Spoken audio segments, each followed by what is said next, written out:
Juárez. ¿Qué es? Un punto. Ahí está. Está exactamente atrás de nosotros. Es correcto, ahora está a las 7 de nuestra posición con 10.5 millas. Lleva rumbo 283 y 334 de velocidad. Comandante, ¿qué es eso? A ver, busquen eso que viene atrás de nosotros. On March 5th, 2004, a Mexican military plane flying over the area of Campeche realized it was being followed by a group of unidentified flying objects. Lo raro es que trae una punta delante. ¿Qué es eso? Dios mío. No podemos saber qué distancia. No tenía forma alguna de algún objeto que yo haya visto con anterioridad. Ahí van más. Van más, siguen más atrás. ¿Abajo o arriba o arriba? En medio, ahí van. Ahí van a ir 1, 2, 3, a la misma 4, altura. 5. O sea que lo tienen rodeado. Pues no sé. Qué barbaridad, ¿eh? Ahí se van a ver bien. 1, 2, 3, 4, 5, 6, 7, 8 en la pantalla. 9, 10, 11 contando toda la cola. The most interesting thing is that the objects appear in the infrared camera of the plane, but were not visible to the naked eye. Nunca pudimos identificarlo visualmente, a simple vista nunca. Had the camera not been operating at that time, the crew would have never known they had company. Bueno, dije, no es normal, no es normal. Pero el icono aparecía ahí, estaba en el radar y ahí estaba. The sudden changes in speed indicated that these flying objects used a far more advanced technology than Las ours. ciudades podían estar, no sé, de 60 nudos, incrementarse a 120 o a 220 o a 300 nudos, cosa que pues jamás había visto, ¿no? Mexican authorities chose to make the video available to the public, even though they had no valid explanation for the event. Quite different is the attitude of the American government, which has never officially recognized the existence of flying objects of unknown origin. This has caused a growing wave of former military and civilian pilots, air controllers, and even former astronauts who accuse the Pentagon of hiding the information on UFOs they have apparently been collecting for over 50 years. Good evening. We begin with shocking allegations that UFOs have interfered with missiles at U.S. Air Force bases. On July 2008, some former military officials have revealed that these unidentified flying objects have repeatedly managed to neutralize the nuclear defense system of the United States. In 5 different states, they also claim a cover-up. There are hundreds of declassified documents which indicate that UFOs have demonstrated a distinct and ongoing interest in our nuclear weapons sites. This is very widespread. What you're seeing here this evening is the tip of the iceberg. And as I watched, the warhead... In 1964, Lieutenant Robert Jacobs was a U.S. Army cameraman based in Vandenberg, California.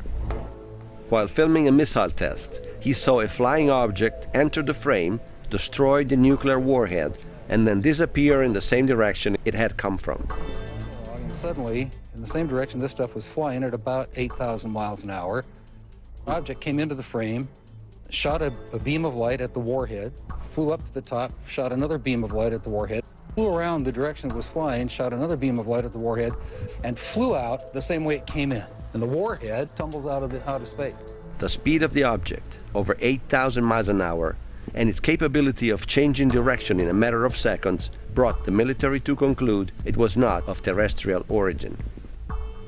After seeing the footage, Jacobs' superiors confiscated it and gave it to the CIA. Jacobs was forbidden from mentioning in public what had happened. I said, "We got a UFO." And he said, "Lieutenant, you are never to speak of this again. As far as you're concerned, this didn't happen." Jacobs' testimony is confirmed by Ross Didriksons, who at the time was an Air Force colonel. They actually photographed the UFO following the missile as it climbed into space and shining a beam on it, which neutralized the missile. And this was recorded. It was all hushed up. In 1967, Robert Salas was in charge of the nuclear launching pads in the military base of Maelstrom in Montana.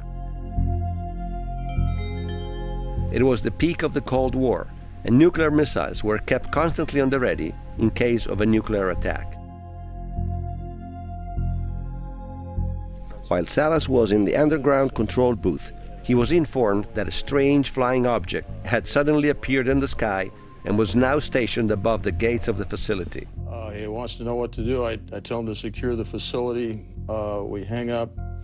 I go to tell my commanders. So within seconds, my missiles start shutting down. I recall losing all 10 of them. By shutting down, we mean what? By shutting down, what I mean is they were not launchable. They were in a no-go condition, disabled. How long to restart them?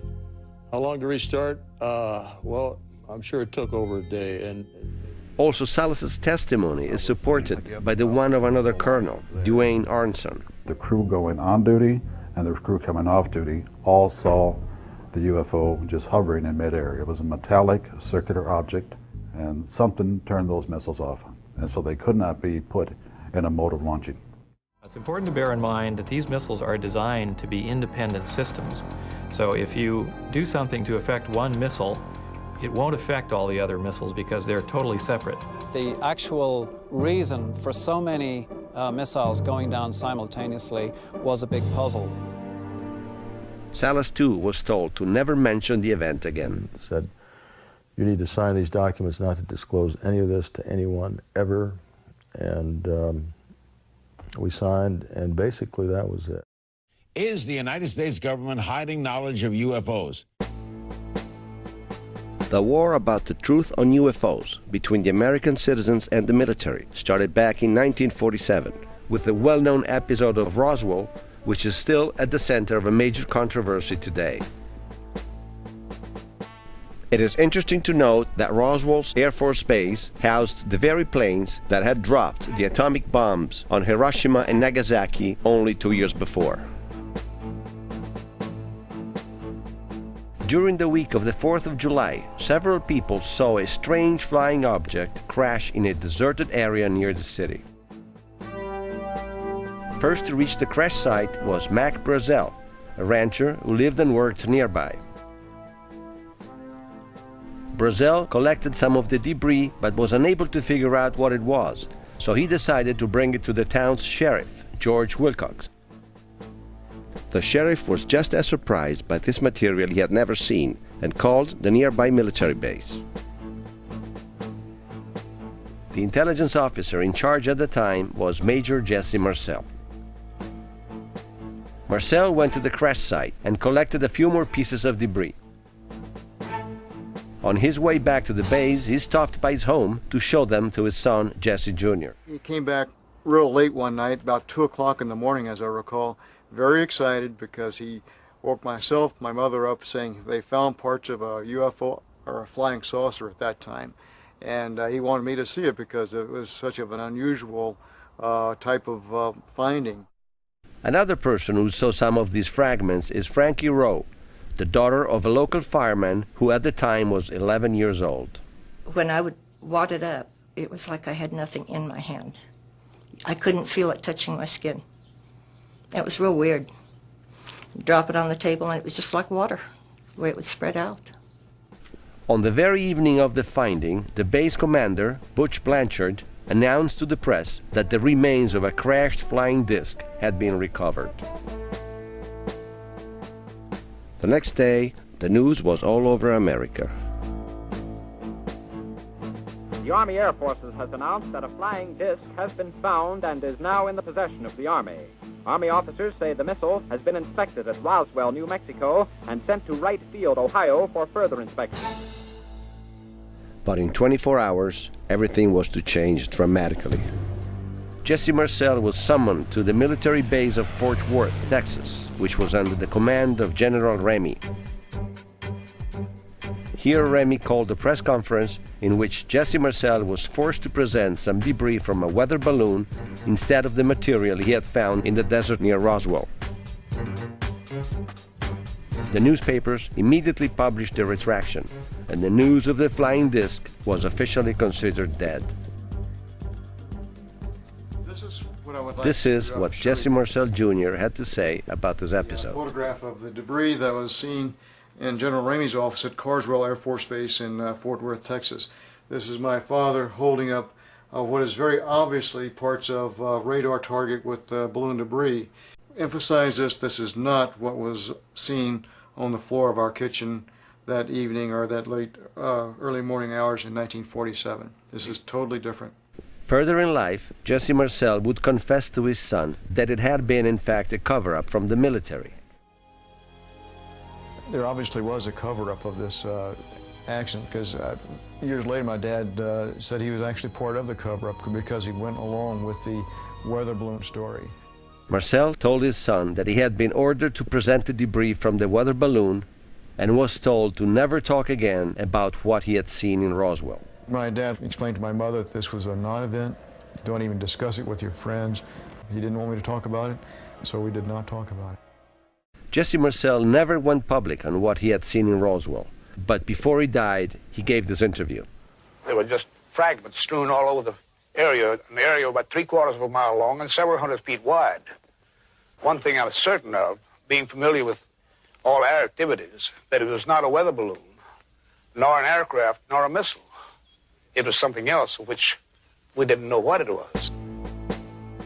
Despite the official denial, people in Roswell were already convinced it had been a flying saucer. The local journalists were receiving requests for information from all over the world, and they kept telling everybody that the crashed object was not of terrestrial origin. There was a tremendous amount of excitement because here I am, a little country editor in a small city in New Mexico, talking to Paris and Rome and London and Tokyo, and I can't remember all of them. At that point, Roswell was hit by a wave of threats from the military authorities, directed against anyone who appeared to have some information about the incident. Frank Joyce had been among the first to break the news over the local radio station. There was a young lady on the line saying, "Colonel so-and-so, this is the Pentagon calling." And the voice on the line says, "Did you put that story on the air about the flying saucers?" And I mean, his voice was, you know, the type that really conveys menace and power. And I said, "Yes, I did." And he says, "You're going to get in a lot of trouble for this," or made some threatening comment. And I said, "Look, I'm a civilian. You can't tell me what to do in stories I put on the air." And he says, "I'll show you what I can do." And bang, hung up the phone. Soon after, the owner of the radio station for which Joyce worked received a phone call from Washington. I got a call from Washington saying, "Look, if you put out any stories on this thing, you're going to lose your license. And it's not going to be over a period of time. It's going to be the same day that we tell you that you're off the air." Also, Frankie Rove's family received an unpleasant visit from a military who did not identify himself.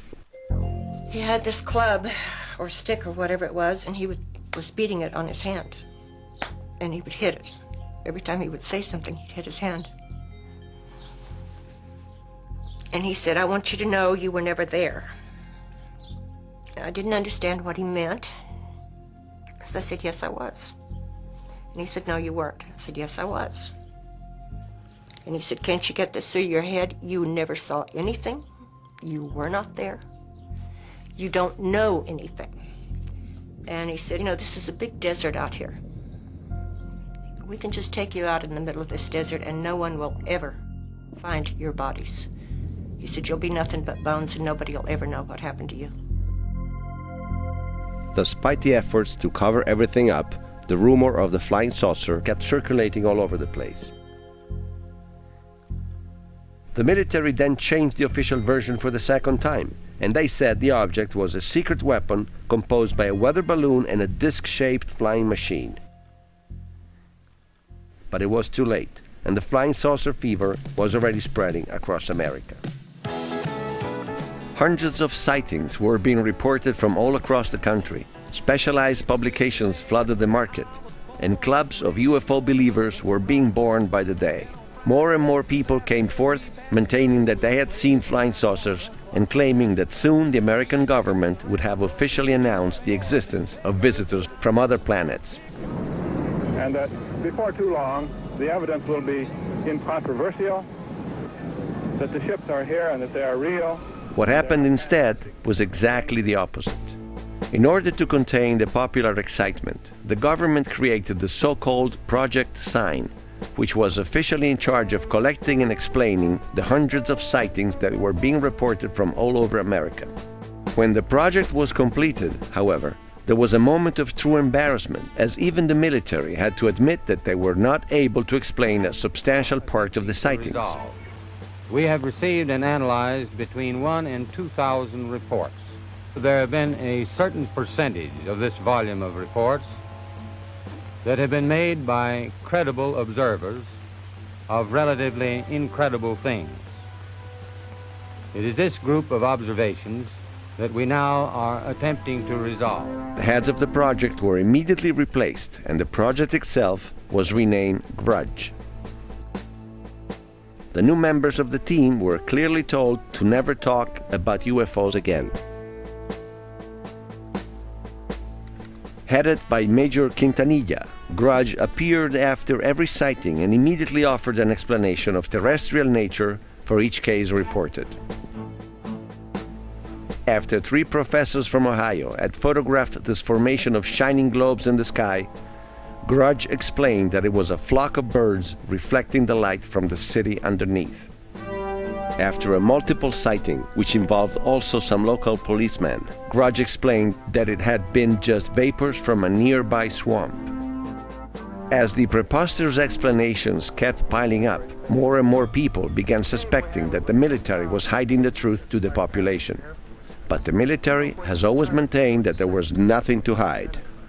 The Air Force has been accused from time to time of hiding information about UFO. What do you have to say to that, Colonel Taffy? Well, these charges are absolutely untrue, and we've always honored accredited media when they want to investigate a given specific sighting. There's nothing to hide. There's nothing to hide at all. In 1969, Grudge was terminated and published under the more appealing name of Project Blue Book. It listed over 12,000 sightings, the large majority of which was explained by natural phenomena, alleged hallucinations, or by flying crafts of terrestrial origin. But there remained over 700 cases which even the military could not explain. Despite this, the officials from Project Blue Book emphatically declared that there has been no evidence that sightings categorized as unidentified are extraterrestrial vehicles. With this statement, the U.S. military put an official end to their investigations on UFOs. But some internal documents, which were later declassified, told a completely different story.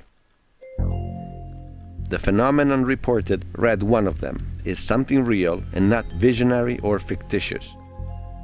In an FBI internal memo, we can read, "The flying discs are not the result of Army or Navy experiments." In another Pentagon document is written, "Flying saucers exist. The matter is the most highly classified subject in the United States government, rating higher even than the N-bomb." In the meantime, the number of UFO sightings was increasing, and the task of keeping a register was taken up by a private association of researchers and scientists called the Mutual UFO Network, or MUFON. The Mutual UFO Network is a non-profit organization dedicated to the scientific study of the UFO phenomenon. Free from government bureaucracy, MUFON experts simply began archiving all the sightings reported without trying to explain them one way or the other. Since then, MUFON has grown to be a true international organization with offices in all the most important cities in the world. In America alone, MUFON has more than 1,000 private investigators who are sent on the field only after taking specific courses that prepare them to approach the interviews in a complete and consistent manner. The job of the investigator is not to express an opinion, not to influence witnesses, but basically to keep his mouth shut, listen to what they have to tell him, and put that together in some kind of meaningful form. And you have to have some training to be able to approach the subject in the right way. Once ready, the investigators are given a tape recorder, a photo camera, GPS instruments, and everything they need to thoroughly interview the witnesses of the sightings. All data collected is sent to the central office, where specialized operators analyze the different cases with scientific criteria and discard those that are clearly a fake or suspicious, as well as those that can be explained as natural phenomena of terrestrial origin. The remaining cases are carefully catalogued and archived. Unlike the military, MUFON makes its archives freely available to the public through the internet. This has produced a list of thousands of sightings, all considered legitimate, ranging from 1878 until today.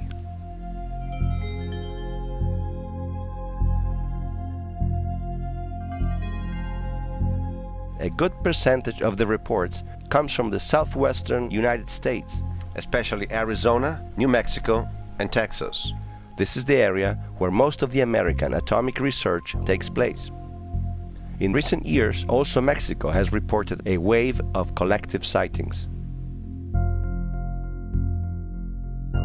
But there are now reports, valid and fully documented, from every corner of the world.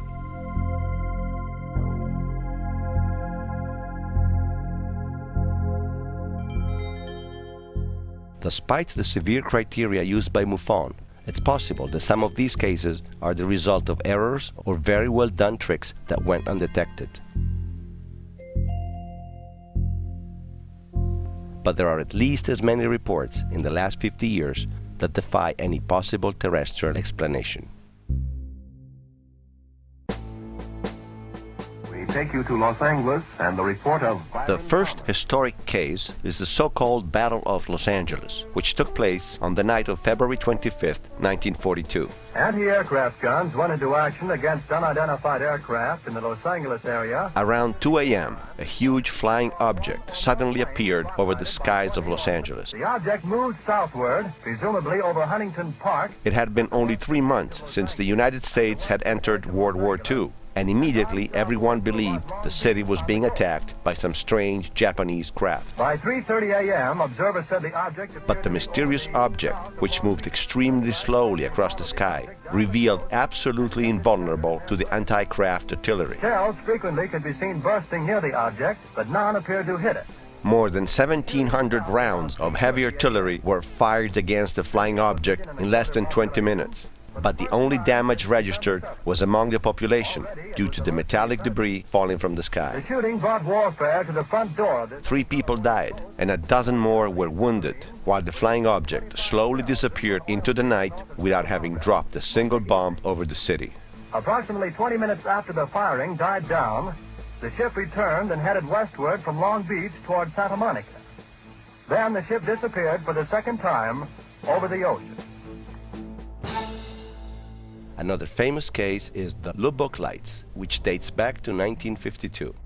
Hundreds of people reported multiple sightings of a strange formation of lights which repeatedly crossed the skies of the small Texas town.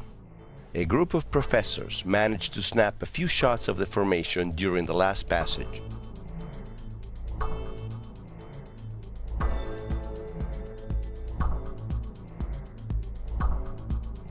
The images have been analyzed and declared authentic more than once. In 1958, a geological expedition from the Brazilian Navy observed a strange flying object near the island of Trinidade off the Brazilian coast. The team's photographer, Almiro Baraúna, caught the object before it disappeared behind the island, only to reappear a second later, traveling at full speed in the opposite direction. More than 50 out of the 300 sailors on board saw the same object moving erratically at high speed without ever producing the slightest sound. The Brazilian Navy had the negatives analyzed by their specialists, who concluded that there had been no manipulation of any kind. The object seen over Trinidad was real, and its fantastic performance remains impossible to explain even with the most modern technologies. One of the most famous cases ever took place in England in 1980 near the US military bases of Bentwaters and Woodbridge, which at the time housed nuclear missiles. Around 2 a.m., the military on guard noticed a brilliant object descend in the forest of Randlesham, which is located between the two bases. The first group of military that inspected the forest found itself face to face with a strange, brilliant object silently floating among the trees a few inches from the ground. When it was happening, everything seemed to go slower. We seemed to be in like a, I wouldn't say a time warp, but like everything appeared to be happening slower to us, and everything felt different. But when it disappeared, it was like everything was normal again. The squad then called the deputy commander of the base, Colonel Charles Holt, who drove to the site filled with skepticism about what he had just been told. And I was really going to debunk it, quite frankly. And as events unfolded, I became more and more concerned that there may be something to this. Holt carried in his pocket a small tape recorder, which he normally used to take notes on location. I did take an audio tape. In fact, I brought the original tape recorder with me, and I made a tape recording which is about 15 or 20 minutes long. It's rather famous now. This is how we have a live recording of what Holt and his men were experiencing as they proceeded through the forest. Blast, what looks like a blasted or scrubbed up area here. In the spot where the floating object had originally been seen, 3 flattened areas of about 5 inches in diameter were found. The 3 spots formed a practically perfect equilateral triangle. When I first saw it, I didn't perceive it as something sitting on the ground with a tripod, like a tripod type thing. Now all of a sudden there's physical proof showing that something sat down in that area. At the center of the triangle, Holt's men registered radioactivity levels far higher than normal. Up to 7/10.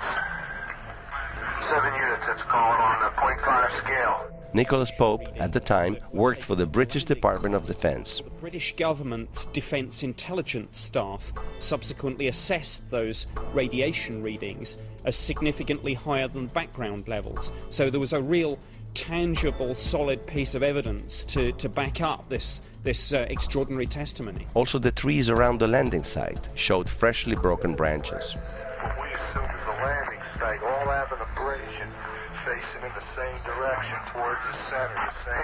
Let's go. We could see branches up to 1 inch, 2 inches in diameter, which had either been knocked completely off or had been bent downward. But the biggest surprise for Holt and his men was yet to come. Watch, right ahead off my flashlight there, sir. There it is. Hey, I see it too. What is it? We don't know, sir. There is no doubt about it. There's some type of strange flashing red light ahead. Weird. It appears to be maybe moving a little bit this way. It's coming this way. It is definitely coming this way. Jim Burroughs would say to Jim Penniston, "Do you see that? Do you see what's out there at the edge of the trees?" And as we got closer and closer, I saw it. It's like just looking up, and then I could see it moving left, right, left, right. Oh, here he comes from the south. He's coming toward us now. Strange. And the flash is so bright to the star scope that it almost burns your eye. Now we're observing what appears to be a beam coming down to the ground. This is unreal. It was kind of difficult going from a skeptic to suddenly a party involved in the whole thing. I really didn't know quite how to react. I guess I was a little concerned that are people really going to believe me when I tell the truth? And I thought I had no choice but to tell the truth. Holt presented his superiors with a complete and detailed report of the incident, together with a copy of the tape recording. Despite this, the U.S. military has never acknowledged the presence of a UFO over their base. The soldiers who witnessed the incident were told to sign a document in which they stated that all they had seen was the distant glimmers from a lighthouse. I was told to sign some paperwork stating that what I saw out there was just the beacon that was out there, and that there was nothing out of the ordinary. Yes, there was a cover-up. The British Department of Defense immediately corroborated the American version of the facts, stating that there had been no threat to military security. Not everyone agreed. That is one explanation, that it actually happened, as Colonel Holt reported. The other explanation is that it didn't. And in that case, one is bound to assume that Colonel Holt and all his men were hallucinating.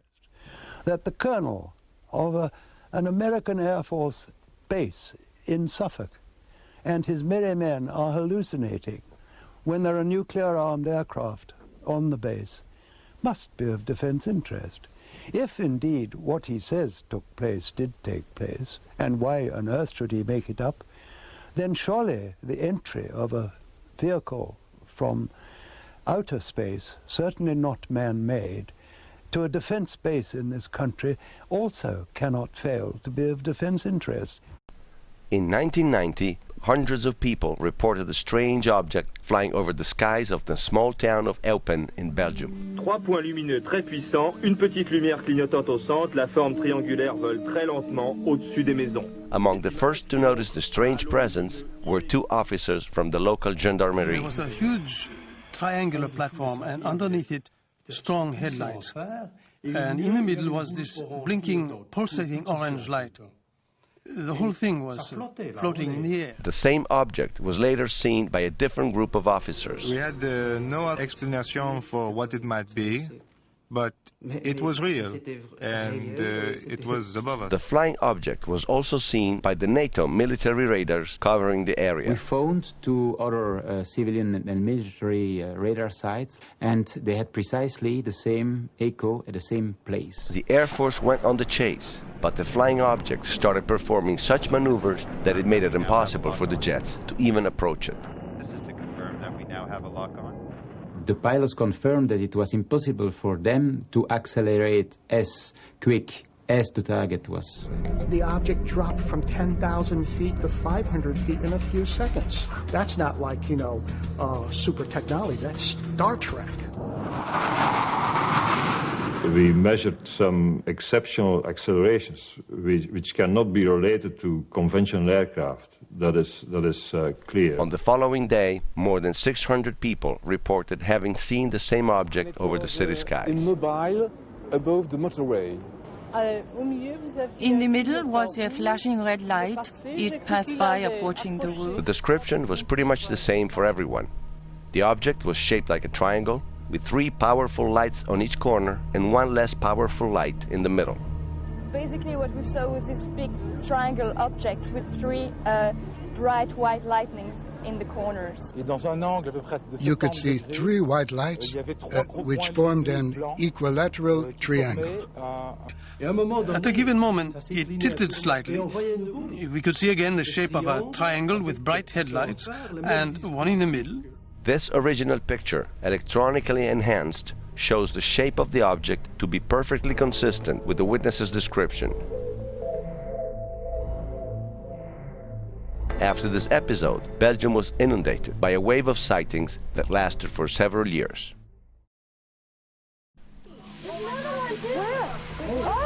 The most famous case of collective sighting is certainly the Phoenix Lights, which took place in 1997 in Phoenix, Arizona. Weird happenings in the skies over Phoenix recently. And no one seems to be able to explain what it was. And now thousands of Arizonans reported seeing a triangular shape. Over 10,000 people saw a formation of powerful lights float silently over the skies before disappearing into the night. This didn't look like anything I'd ever seen in my life. Many investigators call it the largest sighting ever, lasting the longest amount of time, seen by the largest number of people. There are also many amateur videos that portray the same event. Dude, they're all like little circles. But it's like they're hovering. Dude, we got a telescope. Where's the telescope at? I'm going to get the telescope. So strange. Oh my god, it's the weirdest thing. It's the weirdest thing I've ever seen. So weird, it's just hovering. Some witnesses said that the lights belonged to a huge V-shaped object which floated for a long time over the valley without ever producing the slightest sound. It was a giant V, all right? And the right side of the V went over us. The left side was like a couple blocks over. And as it's moving, it's blocking and unblocking the stars. There is actually a shape. The object we saw, if we opened up a newspaper, you could not block out the object that we saw. Because of the V-shape, someone suggested it could have been a B-52 bomber from the US Air Force. B-52s, however, are not equipped with that kind of lights. They are anything but silent, and above all, they cannot stay afloat in the sky. My response was we could land all 40 of our B-2 bombers on the wing of that craft. These are the proportions between a Boeing 727 and the object described by dozens of witnesses in Phoenix. To me, the most shocking thing was the silence. I was like, how can this huge object in the air that was the size of, I compare it to 2 cruise ships almost, it was like a city in the air, not make any sound. It was just... As popular pressure kept growing, the state governor, Fife Symington, promised an in-depth investigation on the sightings. And now I'll ask Officer Stein and his colleagues. He later called a press conference and announced to have found the solution to the enigma. Don't get him too close to me, please. But it was just a joke, meant to diffuse the overwhelming pressure. Now, this just goes to show that you guys are entirely too serious. Reporters laughed heartily, but the Phoenix people didn't take it very well. I thought it was really disgusting. He was just dismissing everything that these people had seen and said, just like we're all Looney Tunes. Nobody in state, local, federal, military, nobody wanted to talk about it. They didn't want to interview witnesses. They said it didn't happen. They said it didn't concern them. There was one council. People in Phoenix were not giving up. They just wanted to know what the flying object was. The military then said it was an Air Force drill, in which they had dropped flares of the kind used in action to illuminate the terrain at night.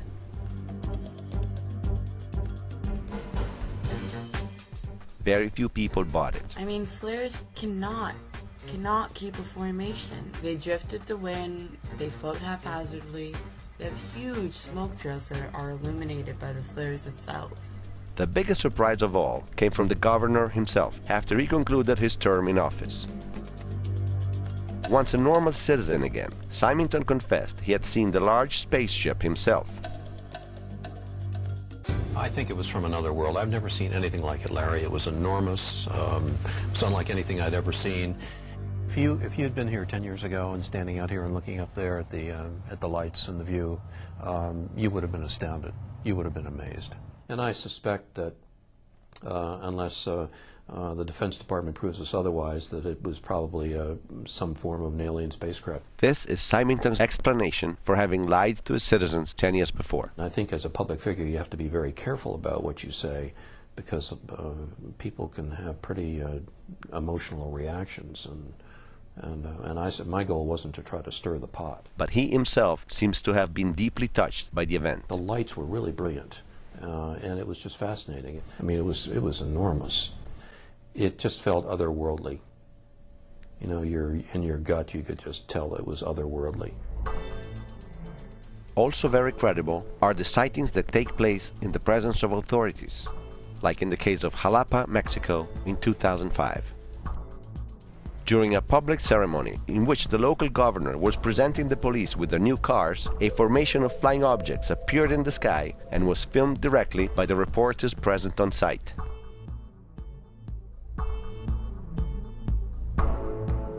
What really made Mexico famous in UFO history is the recurring appearance of true fleets of unidentified flying objects in the last few years.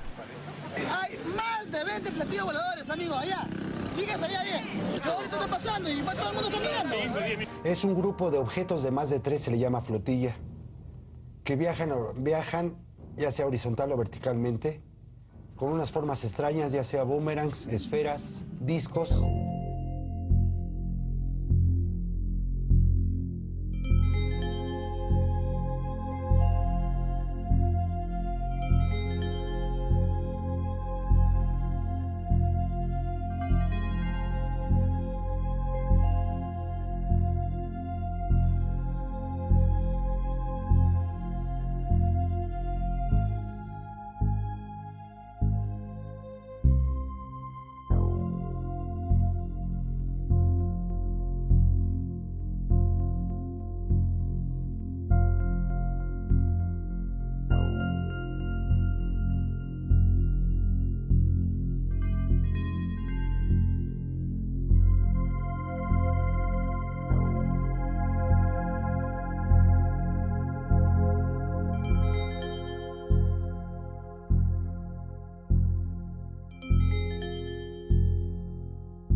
Lately, also Europe has been registering the appearance of some flotillas of unidentified flying objects.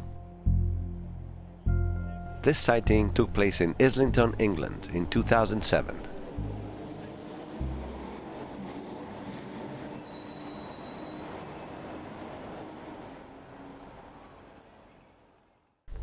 In January 2008, the citizens of Stephenville, Texas, witnessed a series of sightings that no one has yet been able to explain. Among the witnesses was also the county constable, Leroy Gayton. I saw a red glow. It was a fiery red-looking color I'd never seen before. Didn't appear to be too far off the ground. It lit up and it faded and it reappeared right next to where I'd first seen it. Steve Allen is a local businessman and a private airplane pilot. And I saw two strobe lights coming towards us at a very high rate of speed. The closer it got, the slower they got. I saw several white lights, bright lights. They appeared to be like strobe lights, and they were moving around the sky, not really grouped together. They were pretty far apart, just bouncing around. It passed by. We could see the back side of it had quite a few unusual strobe lights flashing, and they reconfigured to a vertical strobe light scenario, and they turned into a flame, and then it just disappeared. What was so astonishing is the speed that this thing took off. I mean, it took off so fast that it was like... This amateur video seems to confirm the testimony by Leroy Gayton, who has repeatedly spoken about lights dancing in the sky. But they weren't just doing this, they were like just moving. You know, like a light show? Yeah, similar to a light show. After a while, the flying object seen by Steve Allen flew over in the opposite direction, chased by two military jets.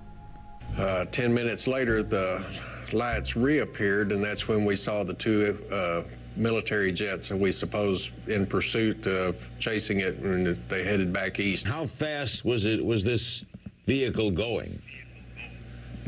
When we first saw it, Larry, I think it was probably running around 2,000 to 3,000 miles an hour. It's hard to judge. Coming at us very fast, but it was gradually slowing down. Like I said, by the time it got into Stephenville, it basically came to a complete stop.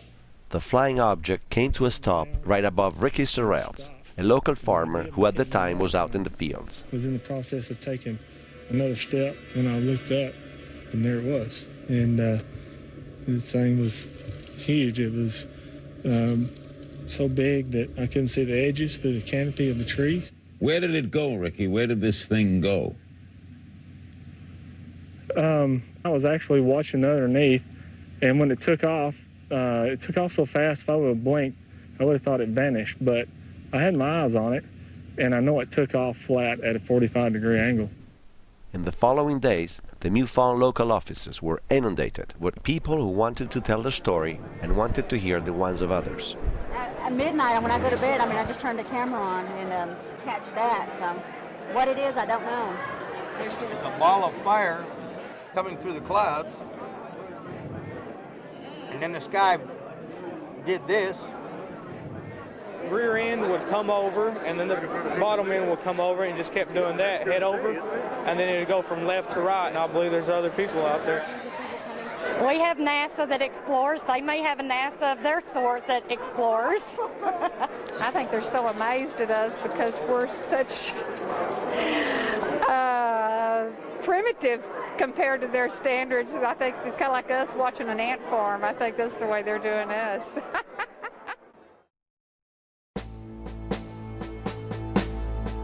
Obviously, the presence of these UFOs doesn't necessarily mean that they are all of extraterrestrial origin. Some people, in fact, believe that all unidentified objects ever observed are just secret military craft built right here on Earth. Already during World War II, Hitler's scientists were trying to build disc-shaped aircraft with which they hoped to turn the tables on their enemies in the last part of the war. After Germany's defeat, the same studies were taken up by the United States under the direct control of the CIA and the Pentagon. In the early 1950s, British inventor John Frost was working for the Canadian aerospace company called Avro. Frost proposed to the United States a new model of flying disc that would have the agility of a helicopter, would reach exceptional altitudes, and could fly at supersonic speeds. John Frost had the promise of something that no one else could deliver at that point. A supersonic, more than twice as fast as the speed of sound aircraft that could fly higher and faster than anything else out there and never needed a runway or any airfield to operate. The Pentagon invested $10 million in the project, but the prototype exploded in the hangars before it could even be tested. Frost then reverted to a less ambitious project, which would have served as a platform for developing the flying disc proper. It was called Avrocar and was meant to be used as a sort of flying jeep to patrol large areas of territory. The prototype was presented to the Pentagon brass in 1959, but right from the start it showed strong limitations in maneuverability, due mostly to the lack of a tail and side stabilizers. And the biggest challenge that the concept faced was the pitch instability, the aerodynamic center being so far forward of the center of gravity. It's not a good recipe for a happy flight. Further efforts were made to improve the prototype, but ultimately the Pentagon scratched the project and the Avrocar never went into production. In the meantime, there had already been episodes like Trinidad or Lubbock, in which the flying objects had displayed exceptional operating capacities, superior even to modern-day technologies.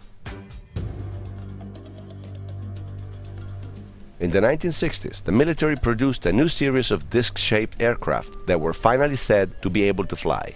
Hundreds of fans claim to have seen some of these mysterious objects fly near Area 51 in Nevada.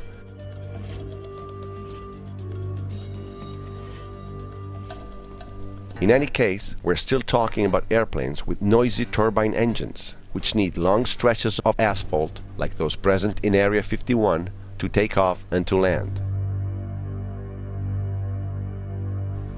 It's a far cry from the mile-wide ships described by hundreds of witnesses, capable of remaining still and silent in midair before taking off at exceptional speeds, absolutely unthinkable with our technologies. Furthermore, it has been found that many of the images circulated in the 60s with an aura of secrecy were in fact the result of cheap photo retouching. In this case, the flying disc had replaced an experimental X-15 supersonic jet. Here instead, the two flying discs are covering the same X-15 and a regular bomber from the US Air Force.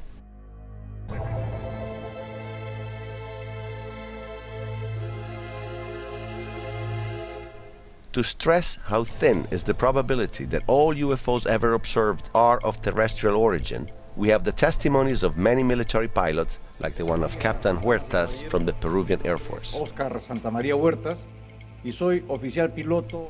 In 1980, says Huertas, a strange flying object was observed by more than 1,800 soldiers floating above the Peruvian base of Arecibo.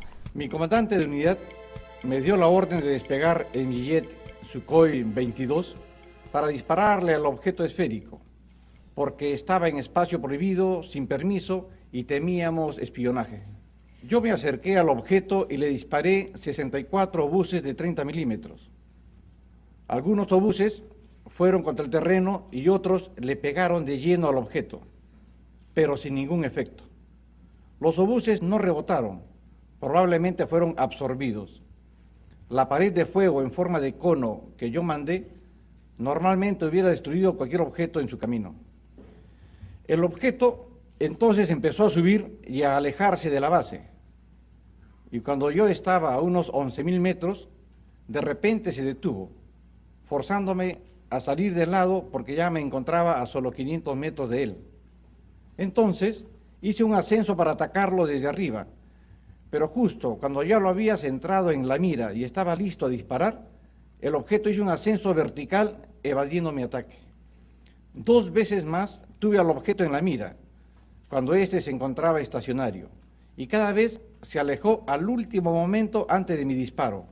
Entonces decidí hacer un ascenso a toda velocidad para ponerme muy por encima del objeto, pero este empezó a subir también y casi en paralelo con mi avión. Cuando sobrepasé los 19.000 metros, el objeto se detuvo. Fue entonces que me acerqué a 100 metros del objeto. Tenía unos 10 metros de diámetro, estaba como esmaltado con una cúpula de color crema sobre una base metálica ancha y circular.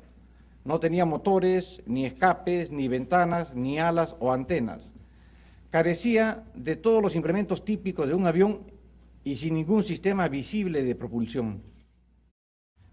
Fue en ese momento que me di cuenta que esto no era un objeto para espiar, sino que era un ovni, algo completamente desconocido.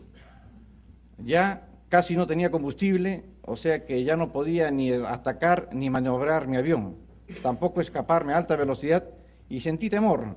Quizás este era mi fin.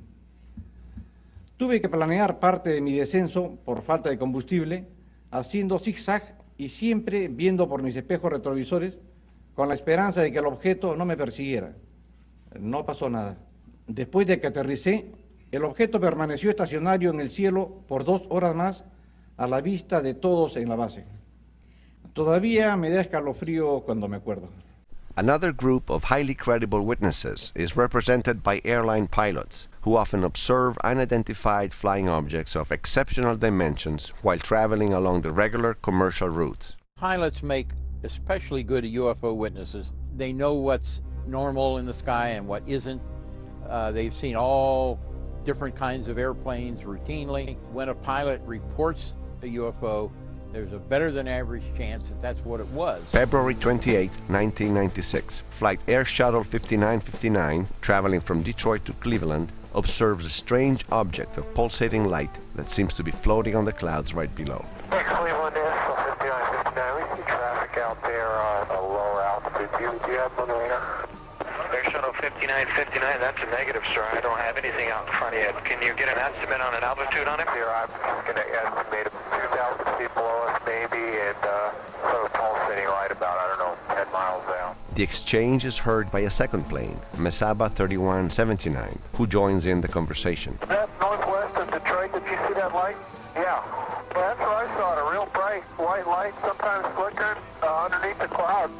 Air Shuttle 5959, is that traffic that you saw earlier? Do you see him out there any longer? And that's permanent. It looks like a rotating light around it, like a frisbee type thing, and it's going around it. Well, Mesaba 3179, would you think it might be like a reflection, maybe perhaps off a beacon that for some reason is just one of those weird things, natural phenomena? Because I got nothing out there. It's definitely distinct whitish, well, it's looking a little red and greenish light sort of pulsating, and it is consonant. It's not a beacon. At this point, the pilot from the first plane decides to descend in altitude in order to observe the object with his own eyes. Shuttle 5959. Just to keep you advised, we're descending to 4,000 feet right now, and as we descended through 10,000 feet, that object is above us right now. It is not on the ground. It's about 10,000 feet. I'll tell you what, that is weird. It's just sitting there pulsating. November 18, 1995. Flight Lufthansa 405 from New York to Frankfurt crosses an unidentified cylindrical object flying in the opposite direction and leaving a thick trail of green smoke behind. On our tail, about 10 minutes, we passed it just 1 minute ago, and it was looking strange. The same object is seen by the pilot of British Airways 226, which follows the Lufthansa flight a few miles behind. Opposite traffic, 2,000 feet above. It did have a very strong vapor trail, which looked more like smoke, and the light on the front was very, very bright. And Lufthansa 405, how far off to your side did that traffic pass? It was pretty close, and like the speedboat said, it looked like 2,000 or 3,000 feet above on the left wing. Just one looked like a UFO. A similar incident was registered by flight Swissair 127 in August of the same year. Sir 127, go ahead. Yes, sir. I don't know what it was, but it just overflew like a couple of hundred feet above us. I don't know if it was a rocket or whatever, but incredibly fast, opposite direction. It was too fast to be an airplane. May 26, 1995. The crew from Flight America West 564, traveling from Florida to Nevada, observes a strange object with a series of flashing lights floating still in the skies of Texas. There's nothing on the radars on the other spinners at all on that particular area, that object that's up in the air? It's up in the air? Affirmative. What's the altitude about? I don't know, probably right around 30,000 or so, and it's with a drill that starts them going counterclockwise, and the length is unbelievable. Not seeing anything on their radars, FAA controllers contact NORAD, the American Air Defense System, which confirms to have no operations in progress in the area at that time. I've got something unusual, and I was wondering if you all happen to know of anything going on out here. I had a couple of aircraft reported something 300 to 400 foot long, cylindrical in shape with a strobe. Oh. At 30,000 feet. We don't have anything going on over that I know of. This guy definitely saw it run all the way down the side of the airplane. It's right out of the X-Files. I mean, it's a definite UFO or something like that. After a few minutes, NORAD calls back FAA and confirms the sighting on their radars. Hey, we're tracking a search-only track kind of where that might have happened. We've been tracking it for about 3-4 minutes now. In the meantime, the huge cigar-shaped object, over 300 feet long, has disappeared into thin air. What impresses airline pilots the most is usually the speed of these UFOs, which seems inconceivable for our technological means. Just underneath our radar, picked up a blip. He's moving about a mile a second. Just pull out straight ahead of us, just disappear. Man, he was there and then he was gone. Even though this kind of incidence is rather common, neither the FAA nor the military have ever acknowledged the existence of these unidentified flying objects. In fact, pilots are heavily discouraged to talk about these sightings altogether. The pilots that had seen things and talked about it, some of them were let go, some of them released from their flying and treated as nutcases and things like that. If you report a UFO sighting to the FAA, you might as well turn in your license the next day. The FAA, the military, even civilian authorities don't want to know about UFOs. What can the reasons be, one wonders, for such a strict, systematic, and obsessive form of secrecy?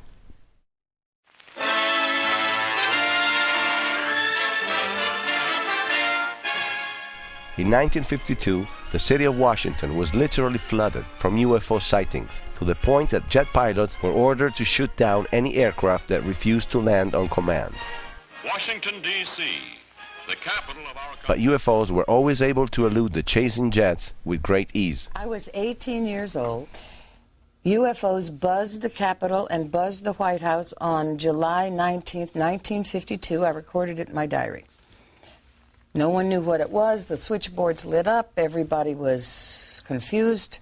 A few days later, Truman, who was president then, had General Samford go on television. I have the kinescope, actually, and say, look, they're not ours and they're not Russian. We don't know what they are. We can say that the recent sightings are in no way connected with any secret development by any agency of the United States. The situation had sounded the alarm at the highest levels, and President Truman created a commission called the Robertson Panel, which immediately advised to keep all the new information on UFOs hidden from the population.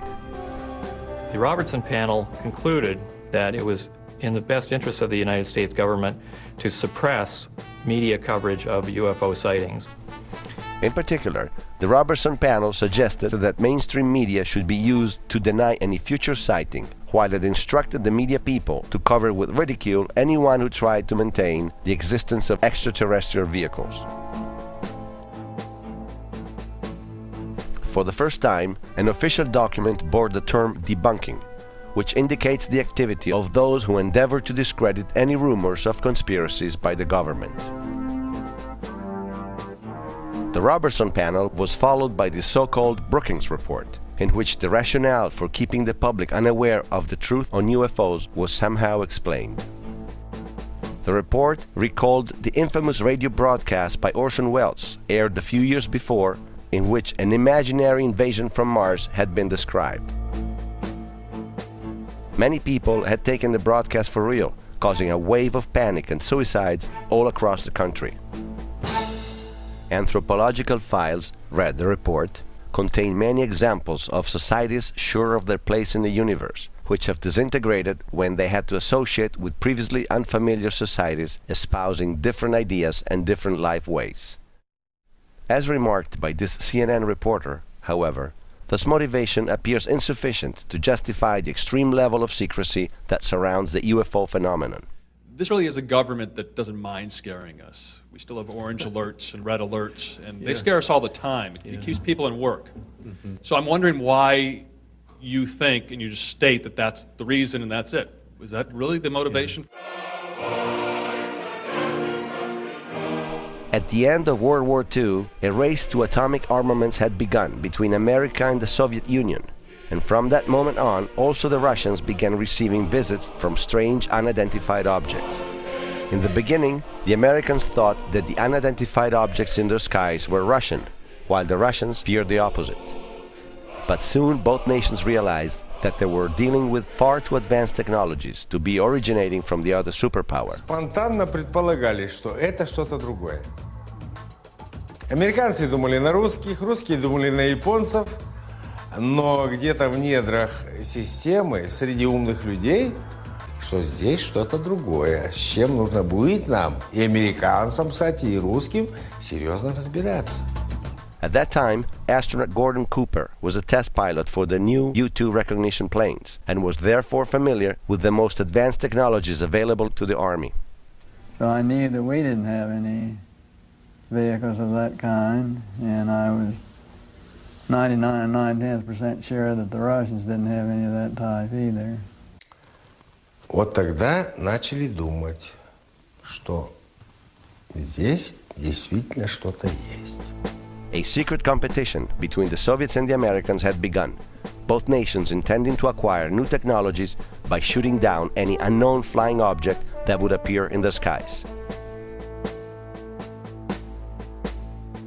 About 1 year after Roswell, a similar incident took place over the Russian base of Kapustin Yar. A Russian pilot encountered a UFO in 1948 and tried to attack it with extremely unfortunate results for both. The pilot was blinded by rays of light emanating from the UFO. Both aircraft crashed to the ground a few miles away from the base. It is interesting to note that Kapustin Yar was the exact equivalent of Roswell, in that most studies on nuclear war technology were being conducted there. Sergei Khrushchev is the son of former Prime Minister Nikita Khrushchev, who at the time was the Soviet Union's political leader. I know everything because I spent months and years in the Kapustin Yar, working there testing our cruise missiles that we designed for the Soviet submarine to sink American aircraft carriers. It seems that the UFO shot down over Kapustin Yar was the first aircraft of unknown origin captured by the Russians, just as the one captured in Roswell was the first one for the Americans. But it seems that in the Soviet Union, the air battles were far more frequent and brutal than those over the American skies. There were 40 instances where Russian warplanes were sent after UFOs. This is not temperature inversion, this is not a weather balloon, this is not swamp gas, these are craft floating around in the airspace of Russia, and they sent warplanes to go chase them. Former pilot and cosmonaut Marina Popovich, a Russian national hero, confirms to have witnessed a battle in the sky between a UFO and a Russian MiG. Alexander Kopegin was the commander of a squadron and a pilot instructor in one of the flight schools. One day he was flying with a cadet and they were attacked by a UFO. They went into a spiral dive. The same Popovich, during a different mission, saw a group of UFOs flying over the skies of Russia. I saw 3 fireballs, 3 amazing lights in the form of a triangle, and I observed them as they flew away. It is thus understandable that also the Soviets, like the Americans, always tried to keep the maximum secrecy over the UFO phenomenon. Everything was top secret. It was nothing there not secret. CIA agents from Russia often sent dispatches confirming the sightings on part of the Soviets. They noted that also in Russia, the sightings were often taking place near their nuclear bases. In the 1970s, the Russians experienced an incident similar to the one reported by Robert Salas in the Air Force Base of Maelstrom, Montana. After a strange, brilliant object was seen floating over a missile site in Ukraine, one of the missiles with an atomic warhead suddenly began the launch sequence without anybody having started it. Something or somebody had entered the secret codes that started the irreversible launch sequence. For the longest 15 seconds, the Russians tried to stop the procedure, which would have launched a missile towards a fixed target in the United States, but were unable to do so. A few moments before liftoff, the flying object left the skies over the base, and everything went back to normal. They were ready for launch. The UFO, poof, goes away. Poof, the command control module goes back to normal. In a different instance, it appears that an entire group of Russian ballistic missiles was destroyed on the launch pads from the intervention of some UFOs. I have heard a story, for what it's worth, and I don't usually talk about myths, but I've heard that 4 Soviet big launch vehicles were exploded on the pads by aliens because they kept trying to shoot down the flying saucers. According to the Russian National Archive, which released these images, this is the retaliation from the UFOs after the Soviets had shut down 2 of their craft over a site housing ballistic missiles. But also in Russia, at some point, the sightings became too frequent to just pretend that the problem didn't exist. Информации достиг, какого-то уровня, будем говорить, кризисного, что ли. Когда уже замечать эту информацию. Thus, also the KGB decided to prepare an official report over the sightings, which was in some ways very similar to Project Blue Book. It was called the Blue File and was eventually made public in 1990. The Blue File described over 15,000 cases of sightings, air chases, flying accidents, and shootdowns involving both UFOs and Russian jets. I believe this is not everything the KGB has had in their hands, and I'm not the only one. In the meantime, the United States and the Soviet Union had signed the Nuclear Agreement of 1971, which happened to include some specific procedures to avoid confusing the presence of possible UFOs with regular enemy planes over each nation's domestic skies.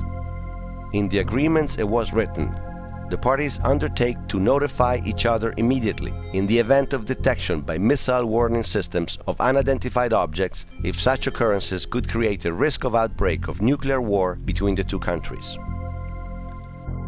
Who could these unidentified objects belong to, if not one of the 2 very nations signing the agreement?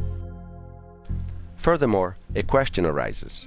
If Russians and Americans had already developed technologies capable of disabling the enemy's nuclear missiles, as it happened in Maelstrom, Montana for the Americans, or in the Ukrainian base for the Russians, why has the Cold War continued for 20 more years?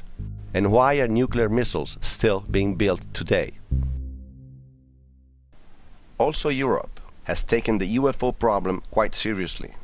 After the Bentwaters case, and especially after the wave of sightings in Belgium, French President Chirac ordered a commission composed of top-level experts to study the UFO phenomenon in depth.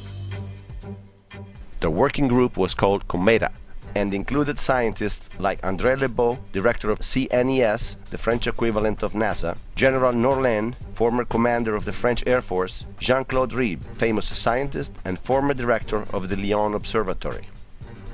The title of the report was UFOs and Defense. What shall we prepare for? The group analyzed over 500 sightings from all over the world, giving priority to those reported by people of maximum credibility like civilian or military pilots. The Cometa group integrated their analysis with reports and investigations from the alleged UFO landing sites. The Cometa report concluded that these craft demonstrate the reality of UFOs with remarkable silent flight performances, apparently operated by intelligent beings. But in the absence of explanations for the phenomena cited, the hypothesis of an extraterrestrial origin can no longer be ignored. These extraterrestrials possess high intellect and are technologically advanced over us to have been able to achieve what we do not yet know how to do. All this, concluded the report, implicates some major issues relating to global security and calls for all nations to tackle the UFO issue in a joint manner. But in the United States, the Cometa report found no major publisher willing to distribute it. Besides a small article on the Boston Globe, no major newspaper in America even mentioned the report, and each time a journalist tried to bring up the issue with their own editors, they would be met with a stern refusal and often with derision. Leslie Keene is one of them. People laughed, hung up the phone. The subject matter is ridiculed in the media. And so even though I was dealing with facts in this article and high-level journalism, they weren't interested because of the subject matter. It seems, therefore, that we are still paying the consequences for the disinformation and derision campaign set in motion by the Robertson panel and then implemented for decades by the U.S. government with rigorous determination. In the military, they do ridicule you, because I was ridiculed a few times. I was told I would never make Master Sergeant if I brought this crap up again. There seems to be some reason to discredit very viable and very reputable witnesses when they say something is unidentified. Now, one of the things that I've found is that the way it's been kept secret to a big extent is the fact of through ridicule. If it always had been just top secret, I think most of the world would know about it. At times I used to carry nuclear weapons. And in other words, I was mentally fit to carry nuclear weapons, but I'm not mentally fit if I see a UFO. And when derision appeared insufficient, true threats would come into play. It had been discussed with me on numerous occasions. Talked about what could happen to me militarily and what could happen to me even if I discussed this as a civilian. Anything to discredit you, and you'd never get a promotion, and I'd spend the next 3.5 years up at the North Pole living in a tent checking the weather balloons. If their military personnel were to talk about this, they could be court-martialed, or at least threatened to be court-martialed to get them to back down and to scare them. He was talking about being erased. And I said, man, what do you mean erased? He said, yes. He said, you will be erased. He said, they'll go after not only you, he said, they'll go after your family. Now, those were his words. And they're yelling at me, and they're hollering and cursing, and you didn't see anything, you know, and we'll do you and your whole goddamn family. And they're you know, it was basically that for about 8 or 9 hours. These guys, they're just off on their own. There's no oversight, no control, and they just do whatever they want. Measures have been taken by agencies to terminate people who appear to be inconvenient or troublesome through knowing too much. I would go interview people that claimed they had seen something and try to convince them they hadn't seen something, or they were, you know, hallucinating or something. Well, if that didn't work, another team would come in and give all the threats and threaten them, their family, and so on and so forth. And they would be in charge of discrediting them and make them look foolish or so on and so forth. Now, if that didn't work, then there was another team that put an end to that problem, one way or the other. It was a real eye-opener, how deep the secrecy goes, how deep the cover-up is. Thanks to this strategy based on derision and intimidation, the Pentagon walls still protect the most important information on UFOs ever collected by the US in the last 60 years. And since the problem doesn't officially exist, it's not even possible to identify the agency one would need to address to get more information. See, this is what you'll be up against. Who are you going to see? So you see how the government operates? Even with the experience I had being on the top of the government all the years, I couldn't tell you who to go see. Even presidents like Jimmy Carter, Bill Clinton, who wanted to know more about the UFOs, were met by a wall of silence and refusal. And President Carter, after his inauguration the previous day, called the Director of Central Intelligence in and informed him that the President wanted to have access to the classified documents relating to unidentified flying objects and the potential existence of extraterrestrial intelligence. At that time, the Director of Central Intelligence, George Bush Sr., informed the President that Mr. Bush was not going to release this information to the President.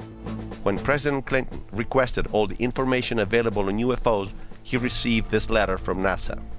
No government agency is currently responsible for investigating UFOs because there is no actual evidence that alien life exists on other planets or that UFOs are related to aliens.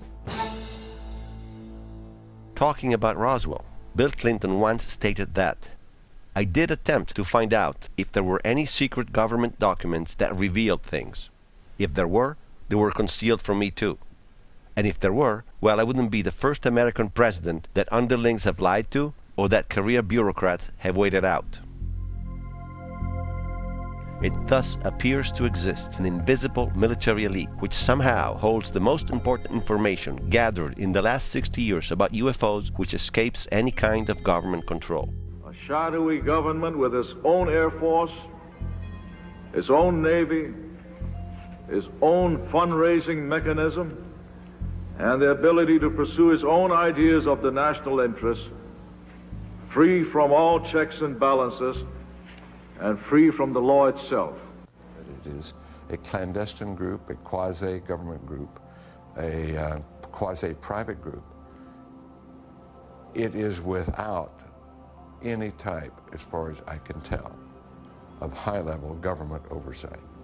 And that is a great concern. And the truth is, they have hidden things like UFO and extraterrestrial information from us for years. When working at the radar system of the Defense Intelligence Agency, John Maynard realized that something was wrong and questioned his superior. I noticed the satellite's positionings.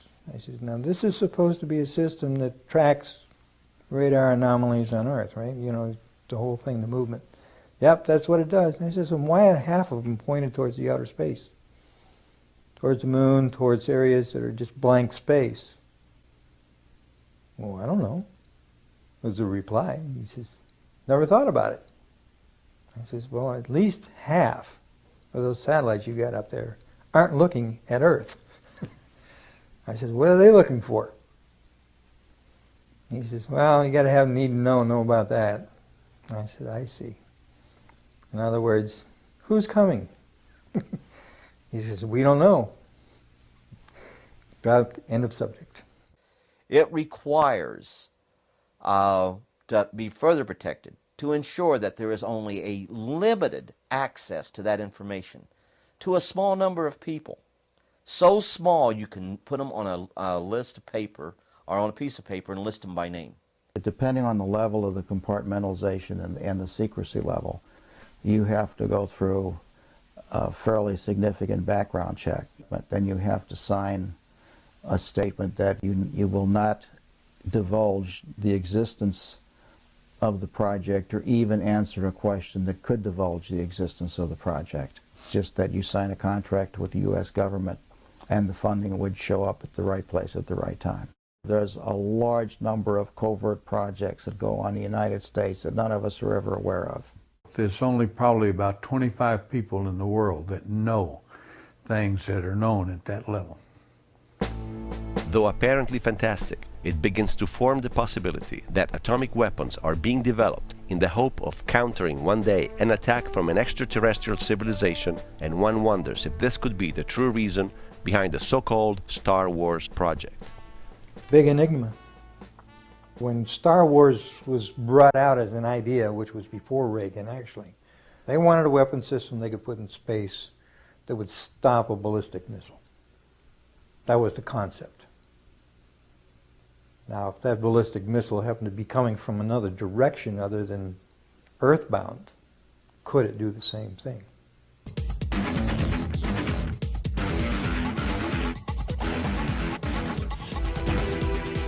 This possible scenario appears absolutely catastrophic, and the chance that somebody believes that we could fight extraterrestrial civilizations with our nuclear weapons places the entire humanity at utmost risk. If beings can travel in time-space, then anything we would put in orbit as a weapon would be like going against Genghis Khan with a firecracker.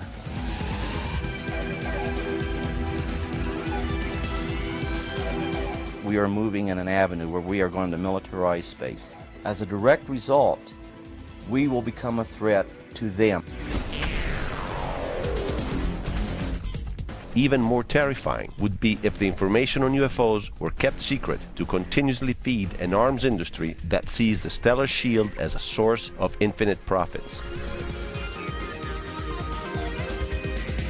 one is reminded of the words that Ronald Reagan pronounced after having met with Russian Prime Minister Mikhail Gorbachev. I couldn't help but say to him, just think how easy his task and mine might be in these meetings that we held if suddenly there was a threat to this world from some other species from another planet outside in the universe. We'd forget. It must be noted that Reagan repeated the same speech 4 different times, one of which in front of the United Nations. Perhaps we need some outside universal threat. I occasionally think how quickly our differences worldwide would vanish if we were facing an alien threat from outside this world. Humanity is now left with one major question. If extraterrestrials do not exist, how many billions of dollars are being spent to feed the so-called military-industrial complex instead of being diverted into peaceful technologies and innovations which are at this point dramatically needed on our planet? If instead extraterrestrials exist and are capable of penetrating our atmosphere at will, what are the risks of a nuclear confrontation with these unknown entities? And who should be charged with making decisions that could affect the future of the entire humanity? We want the United States government to stop perpetuating the myth that all UFOs can be explained away in down-to-earth and conventional terms. When it comes to events of this nature, dealing with the great unknown, we deserve, I believe, more openness and a serious pursuit of the facts by our government.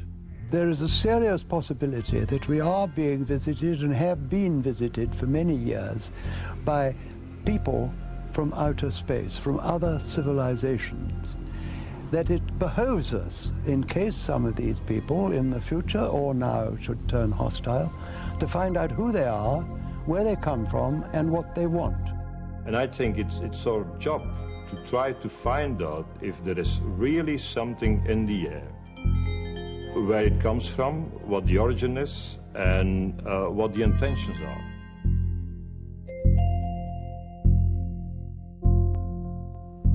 Jóvenes, no estamos solos. No estamos solos.